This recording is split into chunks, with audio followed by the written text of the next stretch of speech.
अस्सलाम वालेकुम। तो वेलकम टू डे 9 इफ्तार आइडिया सीरीज़। और आज हम बहुत मज़े की चिकन पैटीज़ बनाएँगे 2 मेथड से, बिल्कुल बेकरी के स्टाइल में, बल्कि बेकरी से भी ज़्यादा मज़े की इंशाल्लाह। सो किसी भी स्टेप को मिस नहीं कीजिएगा, वीडियो को कंप्लीट वॉच कीजिएगा फॉर परफेक्ट रेसिपी, क्योंकि इस रेसिपी के बाद सब आपके दीवाने हो जाएँगे फॉर श्योर। सबसे पहले मैंने 2 मीडियम प्याज़ ले ली, उसको बारीक-बारीक चॉप करके हल्के से ऑयल में सौते कर लिया, और उसके बाद फिर मैंने इसमें तकरीबन आधा किलो चिकन का कीमा था, वो ऐड किया।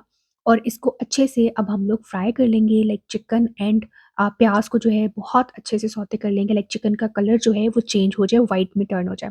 देन उसके बाद फिर सारे बेसिक इंग्रीडिएंट्स, जिसमें रेड चिली पाउडर है, नमक है, धनिया पाउडर है, रेड चिली फ्लेक्स हैं, काली मिर्च है, और उसके बाद सॉसेस, उसमें सिरका जाएगा, सोया सॉस जाएगा और ऑयस्टर सॉस जाएगा। और इसके अलावा अगर आपके पास हॉट सॉस है तो आप वो भी डाल सकते हैं।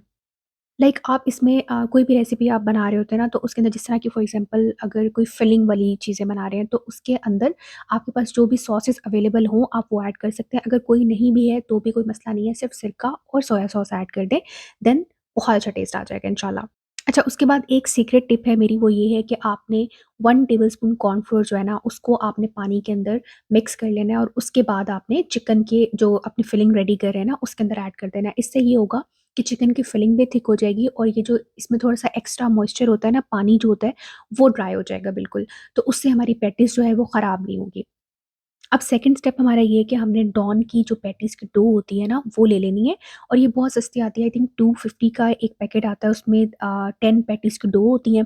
वो आप निकाल लें, बहुत एहतियात से निकालने की ज़रूरत होती है। उसके बाद फिर हम उसको फिल करेंगे, और टर्न करके बहुत एहतियात से टर्न करते हुए उसको फिल करके बंद कर देंगे।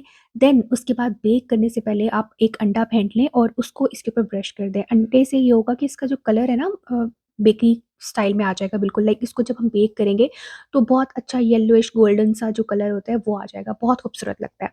सो फर्स्ट मेथड है कि आप इसको एयर फ्रायर के अंदर कर सकते हैं, और सेकंड मेथड है कि आप इसको ओवन में कर सकते हैं। एयर फ्रायर में ऑलमोस्ट 15 मिनट लगेंगे, और ओवन में थोड़ा सा ज़्यादा टाइम लगता है, उसमें मुझे 25 टू 30 मिनट्स लग गए थे बेक करते हुए। अभी आप देख सकते हैं कि कितने मज़े की जो हैं वो राइस हो चुकी हैं, परफेक्ट बेक हो चुकी हैं। ये एयर फ्रायर वाली थी जो प्लेट में रखी हुई है मैंने, और जो ट्रे में रखी हुई है वो मैंने जो थी ओवन में बेक की थी। और ये बहुत क्रिस्पी और बहुत गोल्डन से कलर में आती हैं। और ये सिर्फ इफ्तार के लिए नहीं, बल्कि आप इसको हाई टी में भी जो है रख सकते हैं। इसके अलावा कोई भी गेस्ट आते हैं तो आप उनको भी गर्मा गर्म बना के सर्व कर सकते हैं। यकीन करें, सारे गेस्ट आपके दीवाने हो जाएंगे। तो ये देखें, अब ये बहुत गरम-गरम थी, तो मेरा ना हाथ जल रहा था ज़रा इसको पकड़ते हुए भी। अच्छा, अगर अभी तक आपने मेरे चैनल को सब्सक्राइब नहीं किया तो प्लीज़ कर दें, ताकि आने वाली तमाम food videos and skin care videos आपको बहुत आसानी से मिल सकें। और वीडियो को लाइक करना मत भूलिएगा। Thank you so much for watching. अपना बहुत ख़्याल रखिएगा। इंशाल्लाह नेक्स्ट वीडियो में मिलते हैं। अल्लाह हाफ़िज़।